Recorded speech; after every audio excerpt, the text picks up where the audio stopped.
ആകാശവാണി നമസ്കാരം. പ്രത്യേക വാർത്താ ബുള്ളറ്റിൻ വായിക്കുന്നത് കാർത്തിക വിശംഭരൻ. രാഷ്ട്രപതി ഭവനിൽ ഇന്ന് നടന്ന നീതി ആയോഗ് 11ാമത് ഭരണസമിതി യോഗത്തിൽ പ്രധാനമന്ത്രി നരേന്ദ്രമോദി പങ്കെടുത്തു. സ്ത്രീകൾ നയിക്കുന്ന വികസനമാണ് വികസിത ഭാരതത്തിനായുള്ള യാത്രയിൽ സുപ്രധാനമെന്ന് പ്രധാനമന്ത്രി യോഗത്തിൽ പറഞ്ഞു. വികസിത ഭാരതമെന്ന ലക്ഷ്യം കൈവരിക്കാൻ കേന്ദ്ര സംസ്ഥാന സർക്കാരുകളുടെ കൂട്ടായ ഉത്തരവാദിത്തം ആവശ്യമാണെന്നും അദ്ദേഹം അഭിപ്രായപ്പെട്ടു. വിവിധ സംസ്ഥാനങ്ങളിലെ മുഖ്യമന്ത്രിമാർ യോഗത്തിൽ പങ്കെടുത്തു. കോഴിക്കോട് മെഡിക്കൽ കോളേജിൽ ചികിത്സയിലുള്ള രാമനാട്ടുകര സ്വദേശിയായ 43-കാരന് നിപ്പ സ്ഥിരീകരിച്ചു. രോഗിയുടെ സമ്പർക്ക പട്ടികയിൽ 77 പേരാണുള്ളത്. ഇതിൽ 58 പേർ ആരോഗ്യ പ്രവർത്തകരും 14 പേർ കുടുംബാംഗങ്ങളുമാണ്. ഹൈറിസ്ക് വിഭാഗത്തിലുള്ള 13 പേർക്ക് ക്വാറന്റൈൻ നിർദ്ദേശം നൽകിയിട്ടുണ്ട്. സമ്പർക്ക പട്ടികയിലുള്ള ആർക്കും നിലവിൽ രോഗലക്ഷണങ്ങൾ റിപ്പോർട്ട് ചെയ്തിട്ടില്ലെന്ന് ആരോഗ്യമന്ത്രി കെ മുരളീധരൻ തിരുവനന്തപുരത്ത് വാർത്താസമ്മേളനത്തിൽ പറഞ്ഞു. രോഗിയുടെ റൂട്ട് മാപ്പ് ആരോഗ്യവകുപ്പ് തയ്യാറാക്കി. ജനങ്ങളുടെ സംശയ നിവാരണത്തിനായി കോഴിക്കോട് കൺട്രോൾ റൂം പ്രവർത്തനം ആരംഭിച്ചു. 04-93-73-901 9072-007767 എന്നീ നമ്പരുകളിൽ കൺട്രോൾ റൂമുമായി ബന്ധപ്പെടാം. നിപ്പ ചികിത്സയ്ക്കാവശ്യമായ മരുന്നുകൾക്ക് യാതൊരു ക്ഷാമവുമില്ലെന്നും മന്ത്രി പറഞ്ഞു.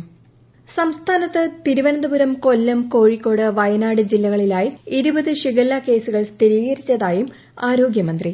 ആകെ 514 പേരെയാണ് രോഗലക്ഷണങ്ങളെ തുടർന്ന് പരിശോധനയ്ക്ക് വിധേയരാക്കിയത്. ഹോട്ടലുകളിലും തട്ടുകടകളിലും ഭക്ഷ്യസുരക്ഷാ പരിശോധന കർശനമാക്കാൻ നിർദ്ദേശം നൽകിയിട്ടുണ്ട്. നിപ്പ, ഷിഗല്ല രോഗബാധകളെ സംബന്ധിച്ച സ്ഥിതിഗതികൾ നിയന്ത്രണ വിധേയമാണെന്നും പൊതുജനങ്ങൾ ആശങ്കപ്പെടേണ്ട സാഹചര്യമില്ലെന്നും ശ്രീ കെ മുരളീധരൻ വ്യക്തമാക്കി.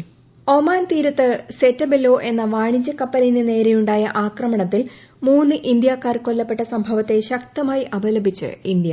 യുഎസ് നയതന്ത്ര ഉദ്യോഗസ്ഥനെ വിളിച്ചുവരുത്തി സർക്കാർ പ്രതിഷേധം അറിയിച്ചതായി ന്യൂഡൽഹിയിൽ അന്തർ മന്ത്രാലയ യോഗത്തിന് ശേഷം വിദേശകാര്യ വക്താവ് രൺധീർ ജയ്സ്വാൾ മാധ്യമങ്ങളോട് പറഞ്ഞു. കപ്പലിന് നേരെ ഇന്നലെ രാത്രിയാണ് യുഎസ് മിസൈൽ ആക്രമണമുണ്ടായത്. മരണമടഞ്ഞ നാവികരുടെ കുടുംബങ്ങൾക്ക് സർക്കാർ എല്ലാ സഹായവും നൽകുമെന്ന് കേന്ദ്രമന്ത്രി സർബാനന്ദ സോണോവാൾ പറഞ്ഞു.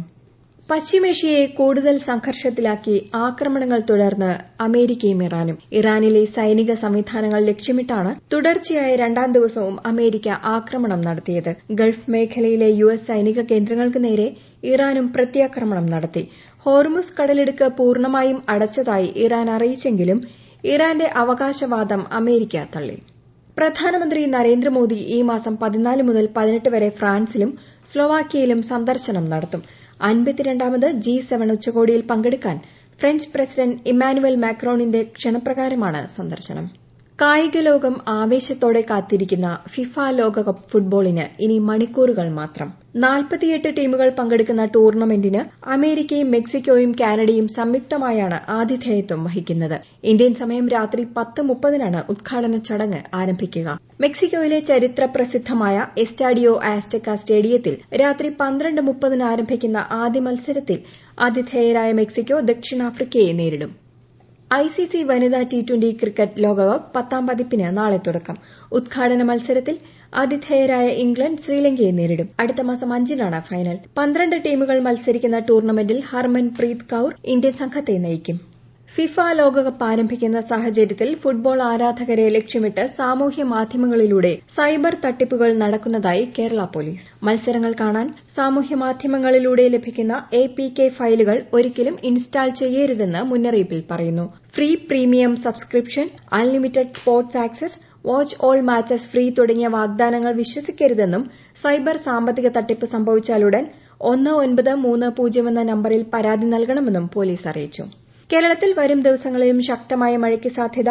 എറണാകുളം, തൃശൂർ, കോഴിക്കോട്, കണ്ണൂർ ജില്ലകളിൽ ഇന്നും, ഇടുക്കി, എറണാകുളം ജില്ലകളിൽ നാളെയും ഓറഞ്ച് ജാഗ്രത പ്രഖ്യാപിച്ചു. തിരുവനന്തപുരം ഉൾപ്പെടെ 7 ജില്ലകളിൽ ഇന്ന് മഞ്ഞ ജാഗ്രതയാണ്. മോശം കാലാവസ്ഥ കണക്കിലെടുത്ത് കേരളം, കർണാടക, ലക്ഷദ്വീപ് തീരങ്ങളിൽ ഇന്നും നാളെയും മത്സ്യബന്ധനത്തിന് വിലക്കേർപ്പെടുത്തി. പ്രത്യേക വാർത്താ ബുള്ളറ്റിൻ കഴിഞ്ഞു. അടുത്ത വാർത്താ പ്രക്ഷേപണം നാളെ രാവിലെ 6:45-ന്.